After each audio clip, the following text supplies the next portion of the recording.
Olá, irmãos e irmãs em Cristo Jesus. Bem-vindo ao meu canal da Bíblia, ouvindo a voz de Deus.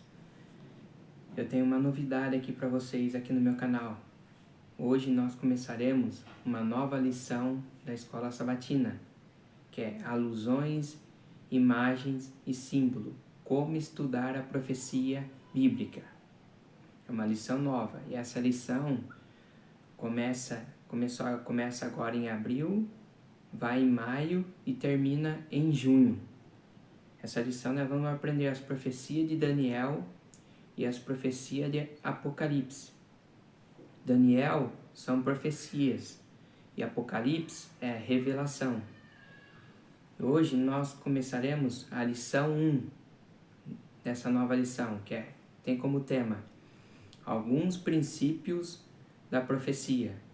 Nós vamos aprender isso hoje.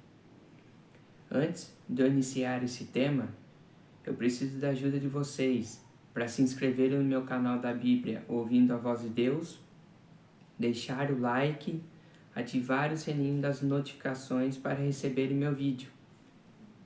Eu preciso da ajuda de vocês. Agora vamos para a lição número 1, alguns princípios da profecia. E a lição de sábado começa assim: alguns princípios da profecia. E o verso para memorizar diz assim: mas aquele que se gloria, glorie-se nisto, em me conhecer, e saber que eu sou o Senhor, e faço misericórdia, juízo e justiça na terra, porque destas coisas me agrado, diz o Senhor. Jeremias capítulo 9, verso 24.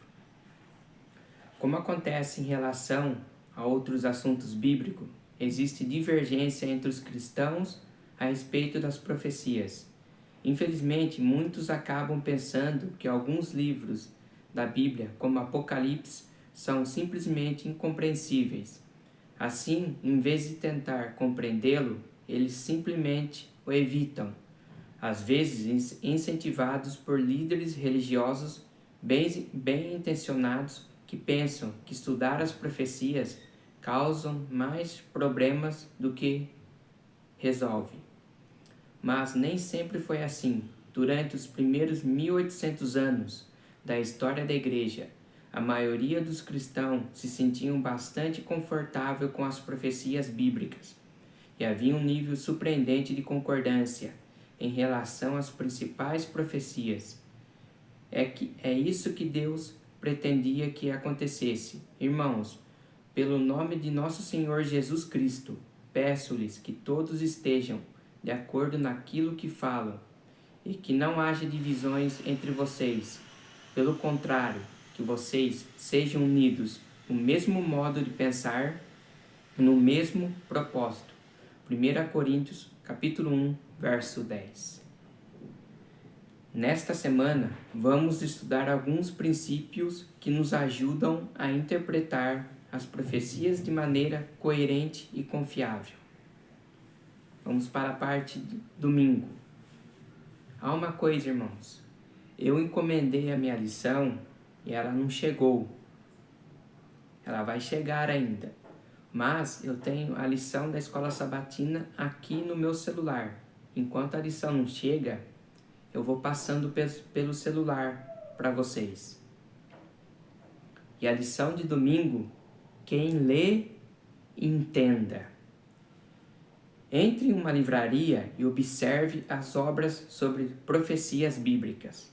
Logo você perceberá que existe uma variedade gigantesca de pontos de vista e interpretações diferentes. Talvez você seja tentado a acreditar que é impossível compreender livros como Apocalipse. Um autor acredita que o anticristo não passa de uma metáfora. Outro diz que o anticristo ainda virá. E outro diz que ele era uma pessoa ou poder da época do Império Romano.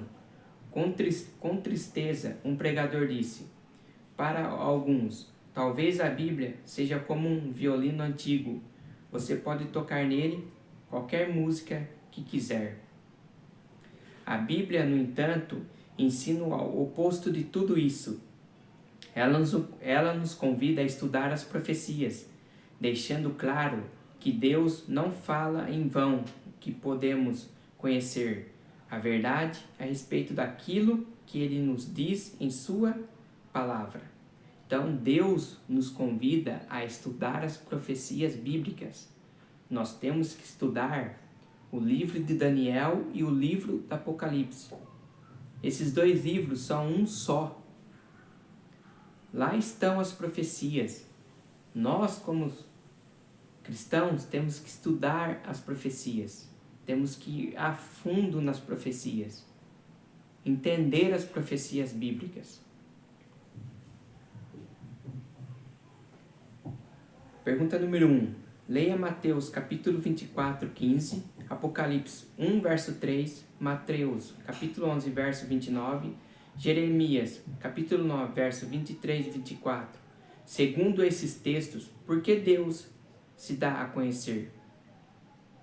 Muitas universidades oferecem disciplinas sobre a Bíblia, como literatura ou algo semelhante, para um cristão. Pode ser surpreendente assistir às aulas e descobrir que o professor estuda a Bíblia da mesma forma que alguém estuda as mitologias pagãs. Na opinião deles, talvez exista um núcleo de verdade moral por trás das histórias, mas as histórias bíblicas podem ser interpretadas da maneira que se desejar. Para eles, a ideia que esse livro foi inspirado por Deus é simplesmente absurda. Assim, o professor estuda a Bíblia, mas não escuta nela a voz de Deus. Outros chegam a conclusões que estão em claro desacordo com a mensagem bíblica, sem se entregar ao Senhor e sem ter o coração aberto para aprender a verdade. Aqueles que estudam as Escrituras dessa forma não apenas deixarão de compreender a mensagem bíblica, mas irão distorcer o caráter amoroso e santo de Deus revelado nas páginas sagradas. Isso pode ser mais comum do que muitos imaginam, e é por isso que simplesmente estudar a Bíblia, deixando de lado as ferramentas certas, e o mais importante, a atitude correta sobre a orientação do Espírito Santo, pode ser prejudicial. O incrédulo estava lendo a Bíblia, perguntaram o que ele estava fazendo. Sua resposta foi: procurando lacunas. Essa é uma atitude errada ao ler as Escrituras. Isso é verdade, é uma atitude errada ao ler as Escrituras. Nós temos que ler o texto, ver o que o texto está falando. Se a gente pegar um verso isolado da Bíblia, isso vira pretexto. Então nós temos que ler o contexto. O que esse texto está falando? E nós temos que ler a Bíblia também pedindo a orientação do Espírito Santo. Se nós pegarmos a Bíblia e ler de qualquer jeito, não adianta. Nós temos que pegar a Bíblia, orar a Deus pedindo sabedoria, e Deus vai te dar sabedoria para você entender a Bíblia. É assim que nós devemos fazer. Não como esse incrédulo, procurando lacunas. Isso é uma forma errada de ler a Bíblia. Vamos para a parte de segunda-feira. Deus deseja ser conhecido. Talvez nada seja tão frustrante quanto precisar se comunicar, talvez em um hospital ou farmácia, quando estamos em um país cujo idioma é desconhecido. Para nós, sabemos que precisamos dizer, mas não temos o vocabulário adequado para fazer isso. Com Deus surge um problema diferente. Ele diz: assim como os céus são mais altos do que a terra, assim os meus caminhos são mais altos do que os seus caminhos, e os meus pensamentos são mais altos do que os pensamentos de vocês. Isaías 55, verso 9. O problema não é que Deus não tem o vocabulário para se comunicar conosco. O problema é que nós não temos o vocabulário nem a capacidade intelectual para compreender totalmente o que Ele tem a dizer. Pergunta número 2. O que a Bíblia ensina sobre o conhecimento de Deus em comparação com o nosso? Salmos 139, versos do 1 ao 6, Salmos 147, verso 5, Romanos, capítulo 11, verso 33 e 1 João 3, 20. Jamais compreenderemos a mente de Deus de forma absoluta, pois Ele é infinito e onisciente. Mal conseguimos compreender as coisas criadas. Então, como poderíamos entender completamente o Criador? É simplesmente impossível. No entanto, mesmo que jamais sejamos capazes de compreender tudo, podemos entender o que é necessário para a nossa salvação. Ver 2 Timóteo, capítulo 3, versículo 14 e 15. Vamos ver esse texto. Olha o que diz aqui em 2 Timóteo, capítulo 3, verso 14 e 15. Quanto a você, porém, permaneça nas coisas que aprendeu, das quais tem convicção, pois você sabe de quem o aprendeu, porque desde criança você conhece as sagradas letras, que são capazes de torná-lo sábio para a salvação mediante a fé em Cristo Jesus. Quando os apóstolos explicavam o Evangelho para a sua audiência, eles citavam as profecias do Antigo Testamento que foram cumpridas por Jesus. Com isso, concluímos que um dos principais objetivos das profecias é ilustrar o plano da salvação. De fato, a profecia bíblica sempre deve nos levar a Jesus e a promessa de salvação que ele oferece a toda a humanidade. Afinal, o Senhor, por meio de quem todas as coisas foram criadas. Vamos ver Colossenses 1, verso 16. Olha o que diz aqui em Colossenses. Pois nele foram criadas todas as coisas, nos céus e na terra, as visíveis e as invisíveis, sejam tronos ou soberanias, poderes ou autoridades. Todas as coisas foram criadas por ele e para ele. Quem criou todas as coisas? Jesus. Ele criou tudo. Em João capítulo 1, verso do 1 ao 3, diz assim: no princípio era aquele que é a palavra. Ele estava com Deus e era Deus. Ele estava com Deus no princípio. Todas as coisas foram feitas por intermédio dele. Sem ele, nada do que existe teria sido feito. Então, quem estava no princípio com Deus? Jesus. Então, Jesus, ele criou todas as coisas. Todas as coisas foram feitas por ele. Então, Jesus criou tudo. Desceu a este mundo e se ofereceu como sacrifício na cruz pelos pecados de todos os seres humanos, mesmo dos maiores pecadores. Deus ama a todos nós. Tendo feito tudo isso por nós, o Senhor obviamente deseja que todas as pessoas, até os piores pecadores, saibam o que ele nos oferece em Jesus. É a profecia. E a profecia tem um propósito de fazer exatamente isso. Jesus, ele morreu por todos os pecadores, até por mais piores pecadores. Não basta qual é o seu pecado, o que você está fazendo de errado nesse momento. Aonde você estiver, ajoelhe no chão, peça perdão a Deus pelos seus pecados e se converta a Jesus. Seja você um bandido, um ladrão, qualquer ato que você estiver cometendo de errado, se entregue a Jesus, porque Deus, ele é misericordioso, ele vai perdoar você. Você tem que se confessar o seu pecado, se arrepender e nunca mais cometer esse pecado, deixar os seus maus caminhos e se voltar a Jesus, porque Jesus morreu por você na cruz do Calvário, derramando seu preciosíssimo sangue. Vamos para a parte de terça-feira. a ordem para selar as palavras. Pergunta número 3. O que o Senhor disse a Daniel? Em Daniel 12:4. Compare com Apocalipse 22, verso 10. Vamos ler esses dois capítulos. Daniel e Apocalipse. Em Daniel 12:4. Mas você, Daniel, feche com um selo as palavras do livro, até o tempo do fim. Muitos irão por todo lado em busca de maior conhecimento. Então o livro de Daniel está aqui para nós, para a gente buscar o conhecimento.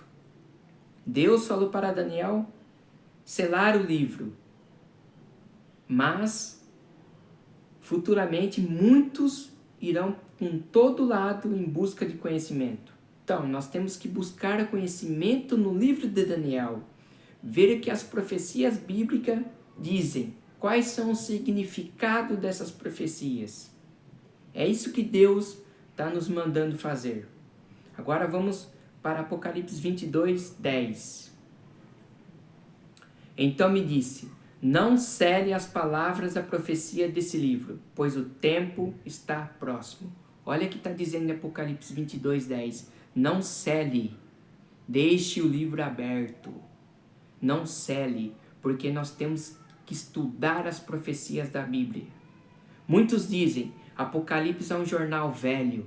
Isso é uma mentira, porque o Apocalipse ainda vai ter profecias que vai se cumprir.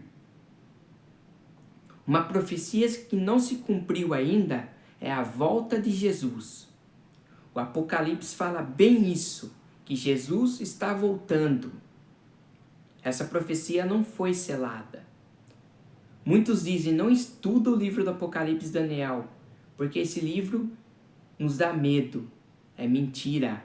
Temos que estudar o livro do Apocalipse e o livro de Daniel.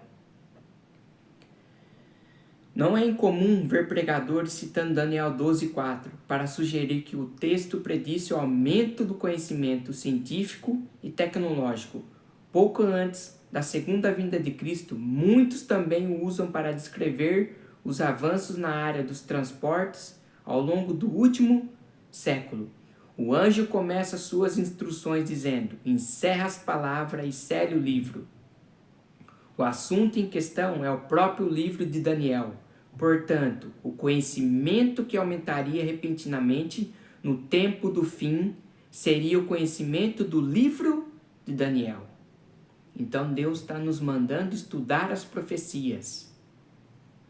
Isso torna Daniel diferente do Apocalipse, pois João foi instruído a não selar o seu livro, que está em Apocalipse 22, verso 10. O Apocalipse deveria ser compreendido desde o início, porque nas palavras do anjo, o tempo estava próximo. Daniel, por outro lado, seria entendido mais claramente no futuro distante, o tempo do fim. Pensadores cristãos tentaram explicar o livro de Daniel, e alguns fizeram grandes progressos. No entanto, a compreensão do livro aumentou rapidamente após o cumprimento da profecia de 1260 anos, cujo período terminou em 1798. Estudiosos chegaram à conclusão de que algo espetacular aconteceria por volta de 1843. O mais conhecido deles foi Guilherme Miller, cujas pregações inauguraram um grande movimento do advento no século XIX, que depois daria a origem à Igreja Remanescente, e é uma compreensão mais clara das 3 mensagens angélicas. Vamos ler essas mensagens angélicas. Apocalipse 14, verso do 6 ao 12. Então vi outro anjo que voava pelo céu e tinha na mão o evangelho eterno para proclamar aos habitantes na terra, a toda nação, tribo, língua e povo. Ele disse em alta voz, temam a Deus e glorifiquem-no, pois chegou a hora do seu juízo. Adore aquele que fez os céus, a terra, o mar e as fontes das águas. Quem que fez os céus, a terra, o mar e a fonte das águas? Foi Deus. Então nós temos que adorar somente a Deus, porque Deus, ele é digno de toda adoração. Deus é digno de ser exaltado, glorificado e adorado. É Ele que fez os céus e a terra e o mar e a fonte das águas. É Deus. Adoração somente a Deus. Um segundo anjo seguiu, dizendo: Caiu, caiu a grande Babilônia, que fez todas as nações beberem do vinho, da fúria da sua prostituição. Um terceiro anjo seguiu, dizendo, em alta voz: Se alguém adorar a besta e a sua imagem, e receber a sua marca na testa ou na mão, também beberá do vinho do furor de Deus, que foi derramado sem mistura no cálice da sua ira. Será ainda atormentado com enxofre ardente na presença dos santos, anjos e do Cordeiro. É a fumaça do tormento de tais pessoas sobre para todo sempre, para todos que adoram a besta e a sua imagem, para quem recebe a marca do seu nome. Não há descanso de dia e noite. Aqui está a perseverança dos santos, que obedecem aos mandamentos de Deus e permanecem fiéis a Jesus. Então, o que está dizendo aqui? Quem tiver a marca da besta vai sofrer a ira de Deus. E agora, quem tiver a marca de Deus, Deus vai guardar os seus fiéis. Quem guardar os mandamentos de Deus vai ser fiéis a Deus. É isso que nós devemos fazer, adorar a Deus. A marca de Deus é o sábado e a marca da besta é o domingo. Quando vier o decreto dominical, a besta vai falar: vocês têm que guardar o domingo. A besta é um poder político. E a marca de Deus é o sábado. A marca da besta é o domingo, e a marca de Deus é o sábado. Quem tem a marca de Deus, obedecem os seus mandamentos, são selados por Deus, adoram a Deus.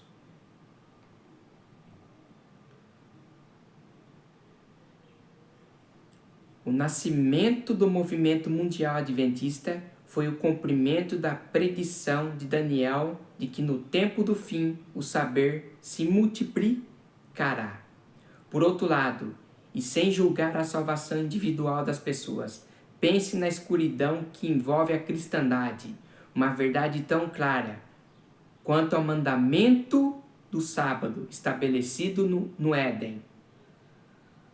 Muitos pregadores dizem no YouTube que Deus, que Adão e Eva não, que Deus não fez, que Adão e Eva não guardavam o sábado. Como isso? Se Deus criou o sábado e santificou e abençoou, Adão e Eva guardaram o sábado sim. Deus conversava com Adão e Eva.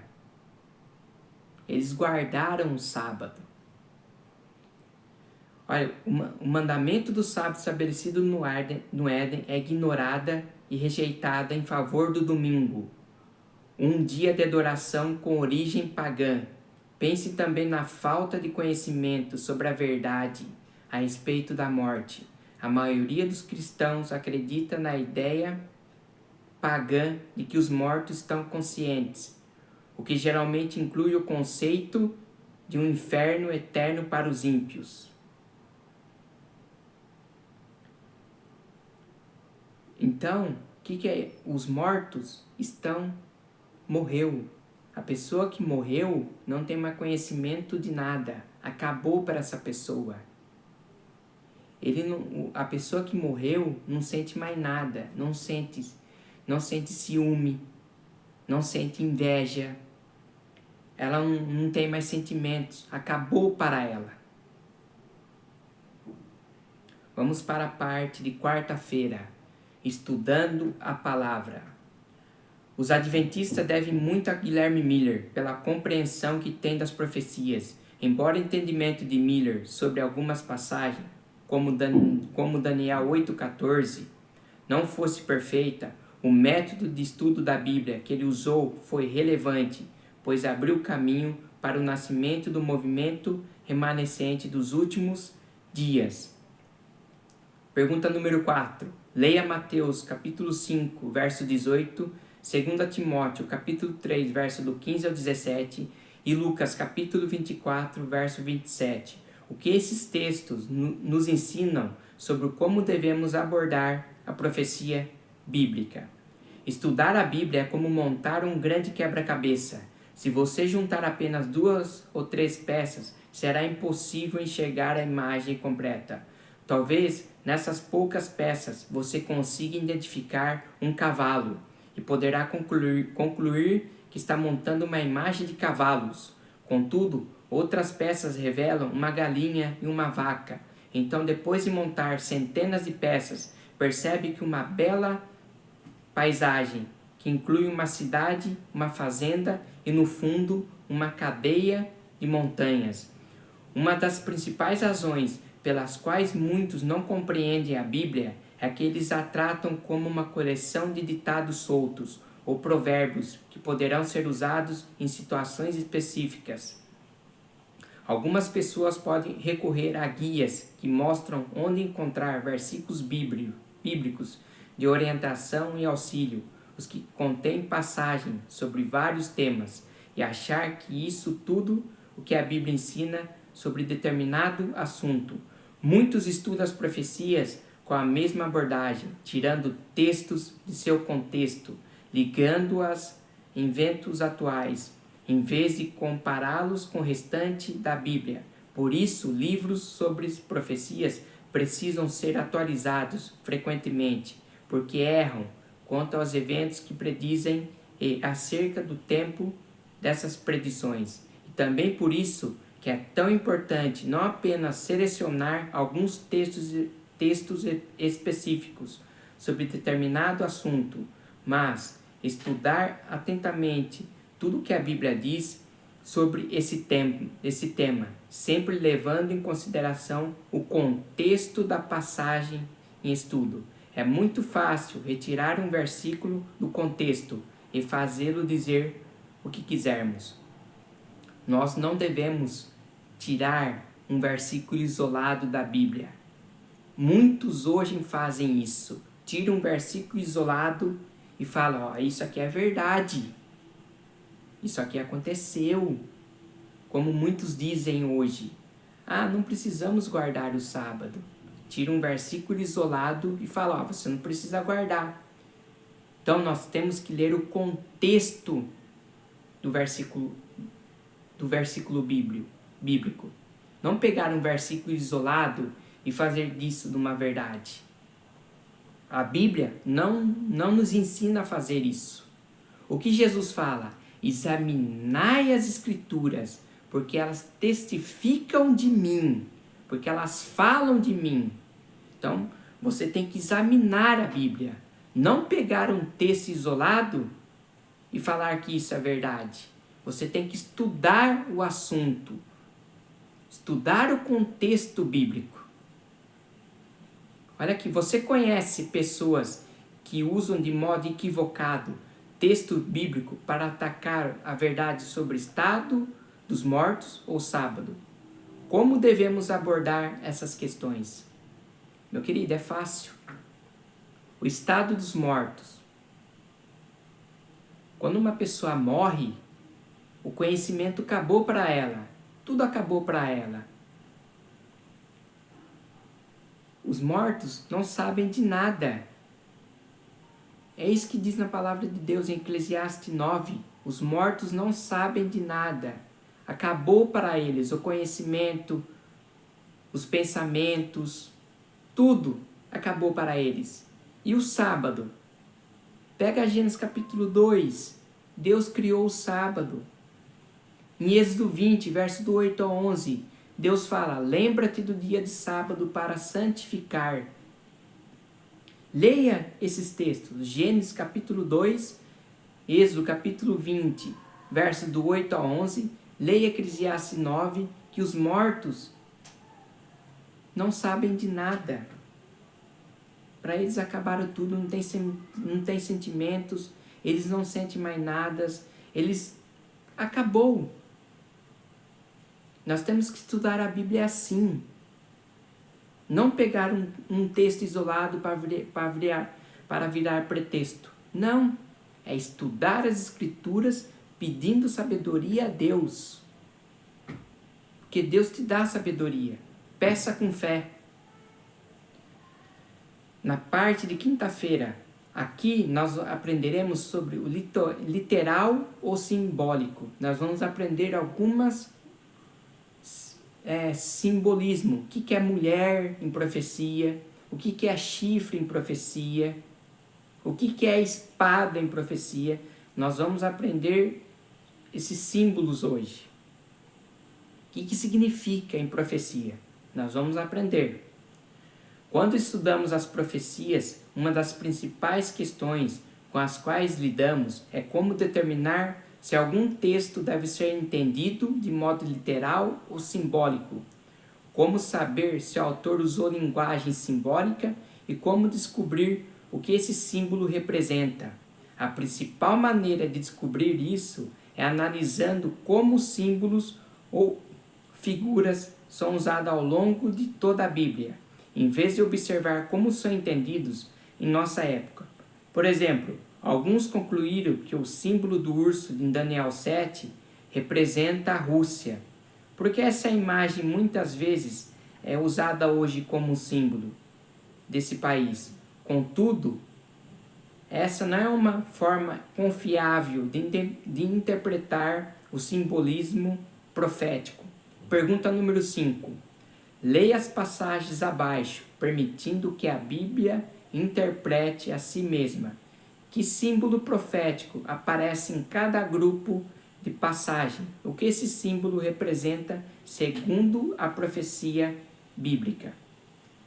Vamos ler Daniel 7, versículo 7, Daniel 8, verso 3, Daniel 7, verso 24. Vamos ler Daniel 7, verso 7.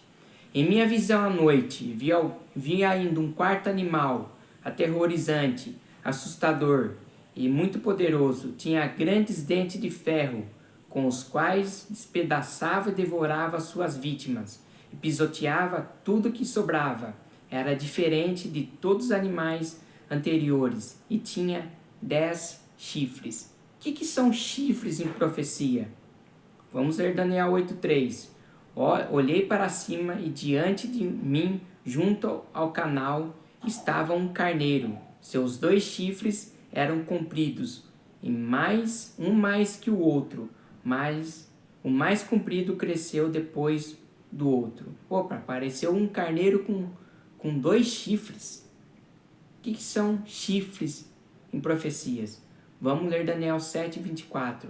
Os 10 chifres, são 10 reis. Então, chifres são reis que sairão desse reino.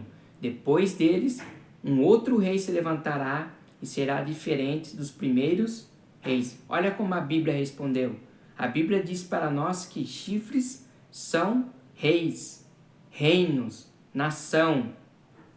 O que falou lá quando Daniel interpretou o sonho de Nabucodonosor? Quem que era a cabeça de ouro? Era a Babilônia. Daniel falou, ó Nabucodonosor, você é a cabeça de ouro. Você é a Babilônia. E os peitos e os braços de prata? Era o quê? Os medos e os persas. Isso é simbolismo. A Bíblia se interpreta a si mesmo. E o quadril da estátua? Era a Grécia. O Alexandre o Grande. E as pernas? Roma. Então, a Bíblia, ela interpreta a si mesma. Agora vamos para outra. Apocalipse 1, verso 16. Tinha em sua mão direita 7 estrelas, e de sua boca saiu uma espada, afiada de 2 gumes. O que é espada em profecia? Nós vamos ver isso aqui. Sua face era como o sol, quando brilha em todo o seu fulgor. Efésios 6,17. Usem o capacete da salvação e a espada do Espírito. Espada de novo. O que é a espada? Que é a palavra de Deus. Então, meu querido irmão, minha querida irmã, você tem uma espada na mão, que é a Bíblia, é a palavra de Deus. Essa espada é viva, pois a palavra de Deus é viva, eficaz, mais afiada que qualquer espada de 2 gumes. Ela penetra até o ponto de dividir alma e espírito, junta e medulas e julga os pensamentos e intenções do coração. Então, nós aprendemos aqui que chifre são reis, nação. Nós aprendemos aqui que espada é o que? A palavra de Deus. Então, quando você vê chifres em profecia, são reinos. Quando você vê espada em profecia, é a palavra de Deus. Agora nós vamos ver outro símbolo. Vamos lá. Apocalipse 12, verso 1. Apareceu no céu um sinal extraordinário de uma mulher vestida do sol e com a lua debaixo dos seus pés e uma coroa de 12 estrelas sobre a cabeça. O que é mulher em profecia? Vamos para Apocalipse 21, verso 2. Vi a cidade santa, a nova Jerusalém que descia dos céus, da parte de Deus, preparada como uma noiva adornada para o seu marido. Então, o que é essa noiva aqui? É a igreja. Mulher em profecia é a igreja. Nós somos a noiva de Cristo. Nós, como noiva, nós estamos esperando o noivo que é Cristo para vir nos buscar. E quando isso vai acontecer? Quando Jesus voltar aqui, ele vai vir buscar a sua igreja fiel, que guarda seus mandamentos, que obedece a Deus. Então, mulher em profecia é a igreja. Quando seguimos o princípio de que a Bíblia deve interpretar a si mesma, a maior parte dos mistérios que existe por trás do simbolismo profético desaparece. Vemos, por exemplo, que chifre simboliza poder político ou nação. Espada representa a palavra de Deus. E mulher se refere à igreja. Vemos claramente a Bíblia se explicando. Por que Deus falou por meio de símbolos, em vez de ser mais direto em sua revelação? Por que Pedro, de maneira enigmática, referiu-se a Roma como Babilônia? 1 Pedro 5,13, vamos ver. Aquela que está em Babilônia, também eleita, envia-lhe saudações. Também Marcos, meu filho. Existem razões pelas quais Deus escolheu se comunicar por meio das profecias, usando símbolos. Se o Apocalipse tivesse mencionado Roma diretamente ao tratar de seus erros e males, a perseguição à igreja que já acontecia se tornaria ainda pior. Sejam quais forem as razões para o uso de símbolos, podemos ter certeza de que Deus deseja que entendamos o que os símbolos significam. Vou falar outro símbolo para vocês. Cordeiro. Se eu falar cordeiro, vocês vão pensar que é um animal. Mas cordeiro em profecia é Jesus Cristo. Dragão, do Apocalipse. É o quê? É o diabo. Satanás. Serpente, antiga serpente. Então, esses são símbolos. Por isso que Deus nos manda a estudar as profecias, entendermos os símbolos. Agora vamos para a parte de sexta-feira, estudo adicional. Leia Leia Ellen G. White, O Grande Conflito, página 272 e 277. Guilherme Miller e a Mensagem do Advento. Pastores e povo declaravam que as profecias de Daniel e do Apocalipse eram mistérios incompreensíveis. No entanto, Cristo chamou a atenção de seus discípulos para as palavras do profeta Daniel com a relação aos acontecimentos que ocorreriam na época deles, e disse: quem lê, entenda. Mateus 24:15. É a afirmação de que o Apocalipse é um mistério que não pode ser compreendido. É contradita pelo próprio título do livro, Revelação de Jesus Cristo, a qual Deus lhe deu para mostrar aos seus servos as coisas que em breve devem acontecer. Bem-aventurado aquele que lê e bem-aventurados aqueles que ouvem as palavras da profecia e guardam as coisas nelas escritas, porque o tempo está próximo. Apocalipse capítulo 1, verso 1 e 3. Foram reveladas a João cenas emocionantes e de profundo interesse sobre a experiência da igreja. Ele viu a posição, os perigos, os conflitos e o livramento final do povo de Deus.